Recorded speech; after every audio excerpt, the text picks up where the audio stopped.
Hello everyone. So today's video is my reading wrap up, October's reading wrap up specifically, and better buckle up because I read some doozies this month.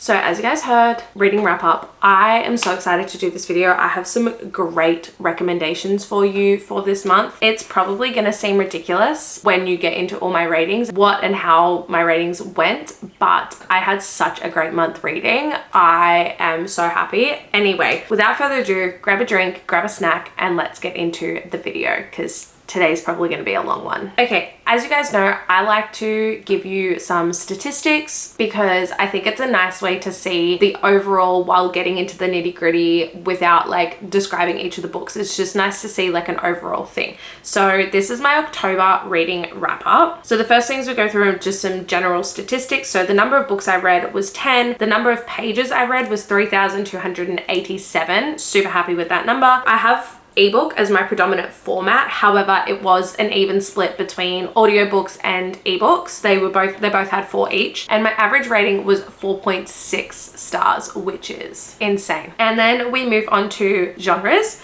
You can see here I read a big array of genres this month. I'm super happy about that. If you guys saw my latest reading vlog, you'll know why my genres are so much bigger this month, and I'm really happy that I did that because I found some great reads. So we read 2 romances, 2 romanticises, 1 young adult book, 1 horror thriller, 2 paranormal thrillers, 1 dark romance, and 1 fantasy. And then we move on to the ratings, which you guys have already spotted it. Like I said, I read some doozies this month and we will get into it very shortly. So I had 7 5-star rated books, 1 3.75 star rated book, 1 3-star rated book, and 1 DNF. Now the DNF is a soft DNF. It's a DNF for now. I will probably pick it up later and I'll talk about that more later, but I will probably pick it up at a later date. And then tropes. Again, this is a general overview of tropes. I don't put every single trope in here because otherwise I would be there for hours going through all of them, and I'm not going to list off all of them now. I'm just going to talk about the top 5. So 3 books had the stalker trope, 3 books had the BDSM element to them, 3 books had the like murder mystery trope in them, 2 books had unreliable narrator vibes, and 2 of the books had haunted house vibes as well. Now we move on to what I read. You guys know that I like to show you my reading journal. So the first page is just like my month overview, what I read where.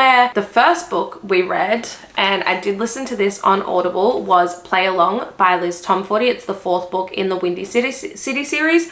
This follows Isaiah and Kennedy. Isaiah is a baseball player for, I forget what the team's called. I think it might be the Warriors. Yeah, Windy City Warriors baseball team. If you've read this series or you know anything about this series, the book before this, Caught Up, is actually Isaiah's brother, Kai. So this is Kai's brother, Isaiah, younger brother. And this was probably the book that I was the most excited for once getting an introduction to Isaiah. He just seemed like such a funny side character, so I was really looking forward to seeing him in this book. What happens in this book is Isaiah is obviously a baseball player for the Windy City Warriors, and Kennedy is the athletic trainer for their team. She is also the only female that works on the team. On her first day there, Isaiah overhears a conversation between I don't know what you would call him, but like the boss of the athletic trainers, and he has always joked with her and, you know, hit on her and everything, but she's always brushed it off as like, you know, it doesn't mean anything and I don't want to lose my job and blah blah blah. One night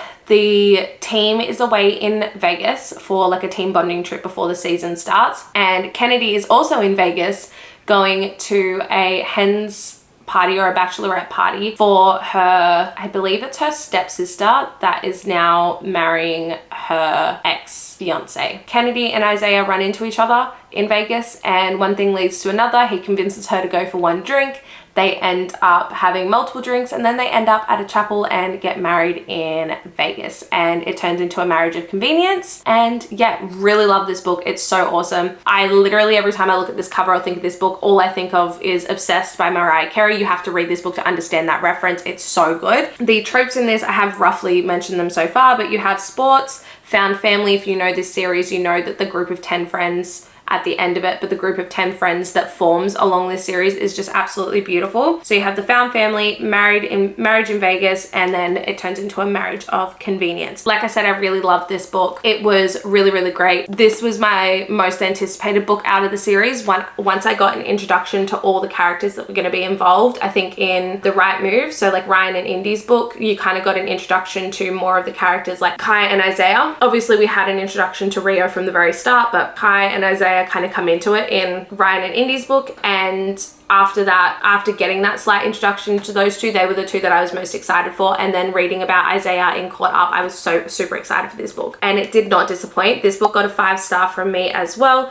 and it got a 1.5 chili spice. They're not super spicy, these books. They are spicy, they do have spice in them, but they're not super spicy. So that was the first book we read. Also, do you guys like my lights? I put them to orange for Halloween. I thought that would be cool. Anyway, moving right along. The next book I read, I kind of read these two simultaneously together, but I think I did finish, I can't remember which one I finished first. So we're just gonna go with this one because it's in order of my reading journal. But the next one I read was Rewind It Back, which is the 5th and final book in the Windy City series by Liz Tomforde. This is Rio's story. So this follows Rio and Hallie. Rio grew up in Boston and he was raised by, I believe it was an Italian mother, and Hallie moves in next door. So you're getting past and present timelines in this. You are seeing them when they're 11 and 12, 12 and 13, 13 and 14, 14 and 15, 16 and 17, 17 and 18, and 18 and 19, I believe. You kind of get that past timeline. You are following, obviously you know a lot about Rio by the time you get to this book if you read them in order, because you do get to see a lot of Rio through the previous 4 books. Rio is such a goofball. You find out why in this book that he actually uses his humor to cover how he's feeling and his actual emotions. And while Rio is living where he's living and playing for the Windy City Raptors, I think it's called the Windy City Raptors, his childhood love moves in next door, just like she did when they were living in Boston.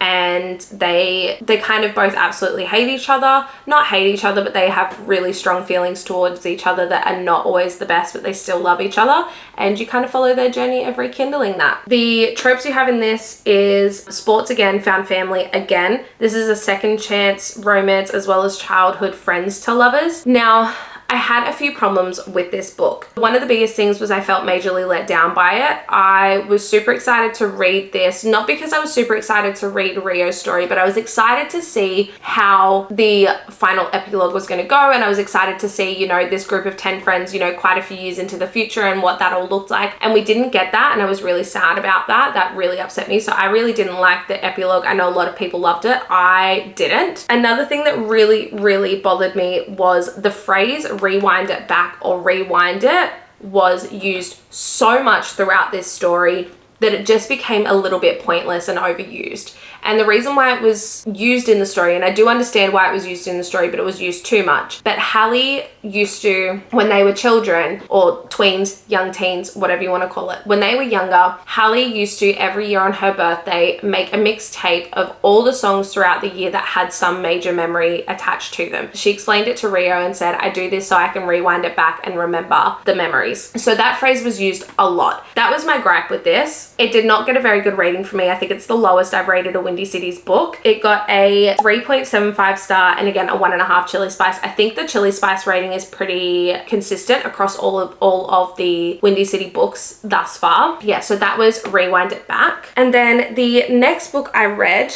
was a continuation of a series which I did film. It was Broken Hearted by Julie Hall and Leah Stone, or Leah Stone and Julie Hall, sorry, it's the opposite way on this. This is book 3 in the Cursed Fae series. I can't tell you too much about this book because obviously it's the 3rd book in the series, but I will tell you the premise of what the series is about. They're kind of interconnected standalones in a way. There is a plot line that goes from the start of the first book, or like midway through the first book, right to the end of the last book, but each of the 4 books follows a different pairing. In the first book, you discover that there is 2 Fae realms. You have Ethereum and you have Fairy, and they are mirror realms of each other, so their landscape is pretty much the same, like their shape's the same, blah blah blah.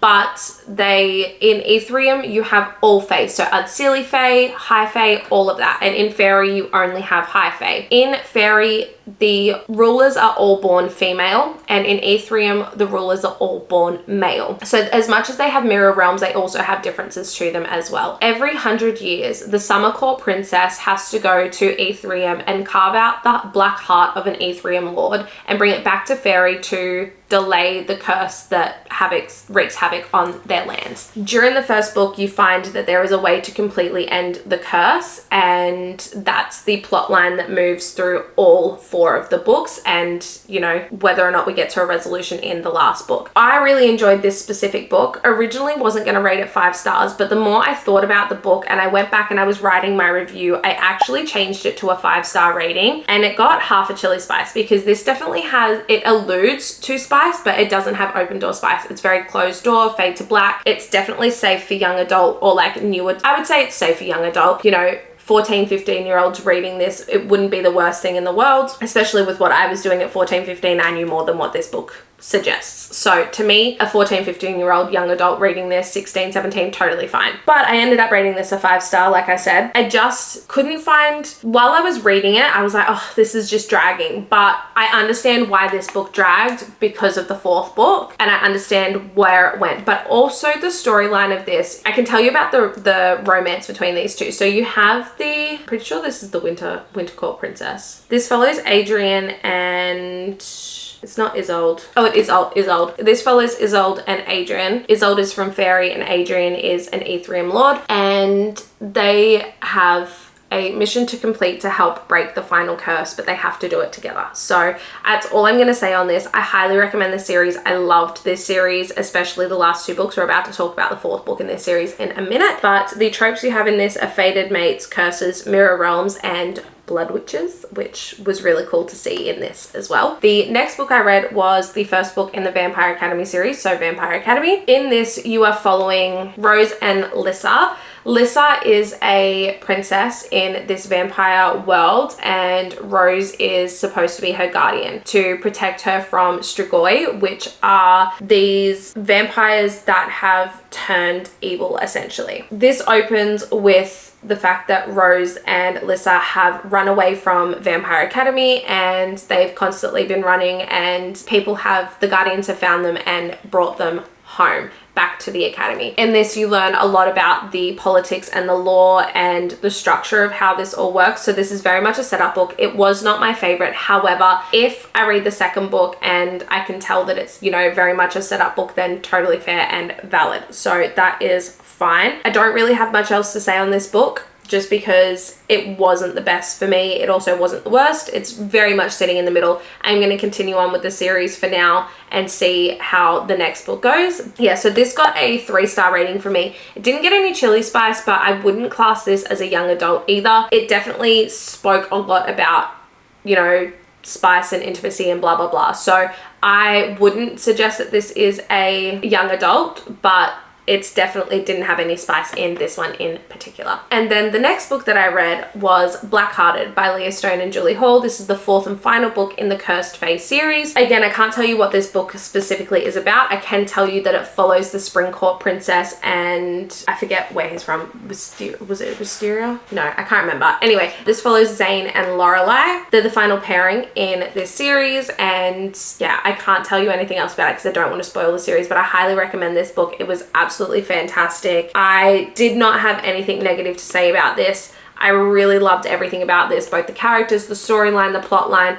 It didn't actually get split up into 2 books, but it was almost split into like a part 1, part 2. It didn't follow 2 storylines, but it had 2 plots. So one plot kind of came to a resolution mostly, and then we continued on for the main plot line that ran over all 3 of the series. But all of them have kind of done that, but this one was definitely the strongest in that. This book got a 5-star rating from me. Again, really loved this, didn't have a negative thing to say about it. And it also got a half a chili spice, because it definitely has the fade to black, but you know that that's what's happening and that it's alluding to that. And also, you know, when they share a kiss, it's not super descriptive, but like it's more descriptive than what I would say for a young adult. So that is Blackhearted. The next one that I read, I do not have on me because I did read it on my Kindle. I read it as an ebook on my Kindle, and it was, I'll pop it up on the screen, but it was That's Not My Name by Megan Lally. I was pleasantly surprised by this book. If you guys watched my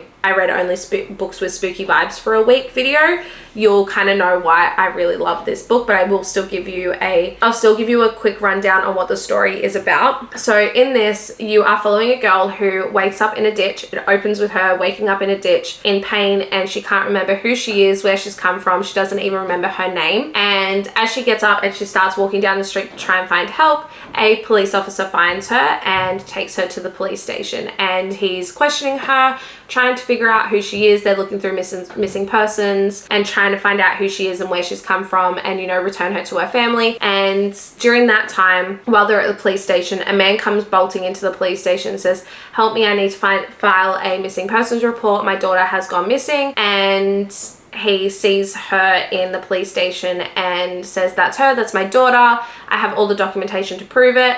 And the police officer goes back to their house and to verify all this information, and deeming that this man had enough evidence to show that he was in fact her father, the policeman released her into his custody. And I'm not going to tell you anything else from there because that's where the story goes from, and I feel like if I tell you anything else, it'll be such a spoiler. This book, tell me why, like a murder mystery thriller that was a young adult mystery thriller too, mind you, this is actually marketed as a young adult book, had me sobbing.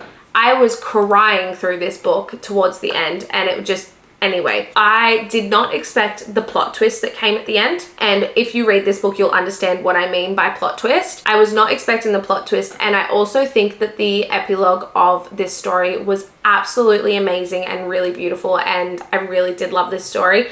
I definitely felt there was a little bit of fluff throughout it. However, when we got to the end, I understand why that fluff was there and why it was written the way that it was written. Push through it. It was totally worth it. This book got a 5-star rating from me. No chili spice again, because obviously it was a young adult. And the tropes you have in this are unreliable narrator, isolation, and missing girl. Then next up, this is probably going to upset some of you. We are going to talk about Lights Out. This is my soft DNF, or my DNF for now. I think that the main reason why I haven't been able to read this is because of the like comedic element to it.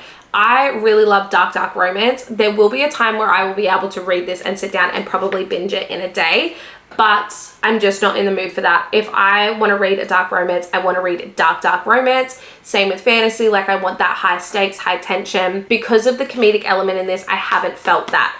I do know that like the stakes kind of become a bit higher towards the end, because this was book bestie in eyes buddy read, and he finished it and he's like, "You need to read it, you'll love it." I'm like, I just cannot. Every time I sit down to read it, I've literally been trying to read this book for almost 2 months and I'm only up to page 64. So I will sit down and read it eventually, but just not right now. I just cannot right now. Like, thinking about sitting down and reading this just makes me want to scratch my eyes out. I know that's really harsh. Like I said, I probably would really enjoy this book, just not right now. The next one we're going to talk about is Grimstone by Sophie Lark. I did listen to this on Audible and I was gagged by this book. So this book follows Remy and Dane. Remy is 27 years old. She has been the sole carer for her younger brother for pretty much most of his life. They were very young when their parents died, and their parents didn't leave them with anything. They had no money, no estate that they could live in or anything like that. And one day their great uncle, I believe, passed away, and he was a wealthy man. He had a lot of inventions and he owned an estate in Grimstone. I can't remember what it was called. Blackleaf Manor. That was the estate that the uncle owned, and left it to Remy and Jude. So they decide that they're going to go live there and they're going to renovate the house, flip it, and sell it to make a profit on it. And when they get there, Remy runs into the mysterious asshole doctor that lives next door named Dane. Sparks fly between them, and the spice that happens between them is absolutely insane. But the story kind of goes from there. You have haunted house vibes in this as well, and she actually thinks that it's Dane for most of it. Everyone does right from the start. You just think that it's Dane. But yeah, so in this, it's very much a suspenseful book. You've got murder mystery as well. You have heavy on the BDSM. You've got a stalker romance and haunted houses, like I said. So this is where it's really funny. So I just spoke about Lights Out and how I was a hater of dark romance. I read this love dark romance. I absolutely loved this book, thought it was fantastic. Again, I was gagged by the ending, so surprised, did not expect it to take that specific turn that it did. There was little things happening with a certain character and I was like, that's really shady, but that was also happening with lots of characters. But when that came out, I was like, oh my god, that makes so much sense. But I didn't see it coming because of the way that it was played off and written. And it was very, very smart how she did this. I think Sophie Lark did a great job at this and I really, really enjoyed it. The spice, I have now read 2 books by Sophie Lark and the way she writes spice is just to die for. It is so good and I absolutely love it and I'm so impressed. I'm so happy that I read this book. And yeah, so this is another one that got 5 stars from me. It also got a 4 chili spice. So if you're looking for something that is super spicy and it's literally going to make you like, I don't know how to explain it, but it's like gonna make you want to like throw the book halfway across the room because of how this man treats her and what they do, this one's where it's at. The next book I read, well listened to, but read was Pen Pal by JT Geissinger. Again, I was so happy that I decided to read this book. It fits so well with the video that I filmed of reading books that have a spooky vibe for a week. I'm so speechless over this and I don't want to give you a rundown on what it is because I feel like I will spoil it because what is said on the back doesn't click until the very end of the book. So I could read you the back and it's not going to spoil anything for you, but it's kind of misleading until you get to the end of the book and you're like, oh, that all makes sense. So I'm not going to tell you anything. I think you should go into this completely blind. Don't even bother reading the back, just read it. Again, in this book, you have unreliable narrators. You have unreliable narrator. You also have haunted house and hauntings and really heavy on the BDSM in this book as well. Like very, very heavy on the BDSM and absolutely loved it. I rated this a 5-star and it also got a 4.5 chili spice. I think that's the highest I've rated a spice, like highest I've done chili spice in all the books that I've read this year, and I've read 75 books this year, so take that as you will, but I highly recommend this book. I think everyone needs to read this book. If you can handle the heavy spicy scenes like that, definitely read this book. Give this one a go. It is fantastic. And then the final book that I read for the month of October, again, I don't have it physically because I did read it on my Kindle. I will put it up on the screen, was Deadly Occupants by Mads Raffety. Again, this book just blew me out of the water. I just did not expect it. I did not expect it to be that good, especially as someone who is, you know, an indie author, but it was just amazing. The way she wrote this book was just fantastic. It was amazing. I don't even know how to explain how amazing it was. Again, I was not expecting the plot twist at the ending of the story, and then I was not expecting the ending of the book. And yes, that is 2 separate things to me because there was a story that went through the whole book. We almost had like, no, there was a story that went through the whole book, and then when we got to the end of the book, it kind of got split into 2, and I just was not expecting that. I wasn't expecting the plot twist for the story, and then I was not expecting the ending. It was just nuts to me, and I just loved it. The tropes you have in this, you've got haunted house, hauntings as well, like not just of the houses, like actual hauntings. You also have murder mystery. You have a college romance as well. Like it was so good and I highly recommend. The story of this is you're following 4 girls who all go to the same college and they actually live together, and it opens on Halloween night and they are doing a tour of a haunted house about an hour and a half away from where they live, and some weird stuff goes down in the haunted house and it scares the living daylights out of all the girls. They hightail it out of there, get home, and they start having some spooky stuff happen at home, and the story goes from there. I'm not going to tell you anything else other than that. I think you need to go into this blind as well. It's just amazing. I think she did so well at this book. This book got a 5-star rating from me, and it did not get any chili spices because it doesn't have any spice. However, it is definitely not a YA because of the dialogue that is used in terms of, you know, when there's a makeout session, the terms that are used, and the ending of it is quite gruesome. So like I would not say that it's a young adult, but it was still very excellent, and I don't think it didn't need spice to be as good as it was. So that is the end of today's video. I hope you guys did enjoy. Let me know how you guys are going with your reading goals, considering, you know, we're coming up to the last couple of months of 2025, which is insane. Thank you so much for watching all the way to the end of the video. If you did enjoy it, please like, comment something. I would love to chat to you. Subscribe and turn on the notification bell. If you aren't already, follow me on TikTok and Instagram. I'm super not active over there. I'm going to try to be, over the next couple months and into next year, I'm going to make that a goal for next year, just to be a little bit more active on my socials. If you do want any annotated books by me, head over to my Etsy shop. It's linked on the screen as well as in the description below. And yeah, like I said, that's it for me today, and I will see you guys in the next video. Bye. Mwah.